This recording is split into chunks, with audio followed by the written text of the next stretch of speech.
Соның кейін мынау көп кездесетін аурулардың біреуі әзір мынау желкеге протрузия өсіп, желкеге грыжа өсіп, соның нервтерді қысып қалу. Бұл аурудың диагнозын ажырату өте қиын. Себебі көп адам ойламайды. Бұл ауруларда көбінде давление резко көтеріледі. Соның кейін бас айланады, бас ауырады, құсқысы келеді. Адам жаңағындай кейбіреулер инсульт қалады. Сонда бұл жаңағы желкедегі нервті қысса, зәсемнен нерв болады. Сол кезде давление көтеріледі.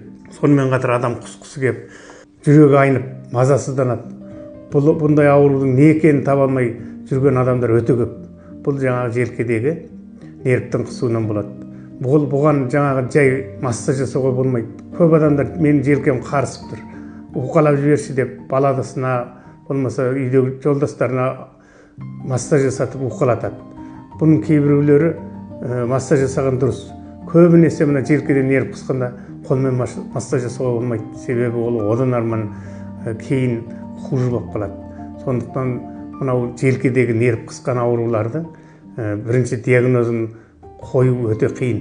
Екіншіден емдеуді біраз әуре, бірақ біз соны кәдімгідей өзінің арнайы қойылатын системасыменен, алтын инеменен және де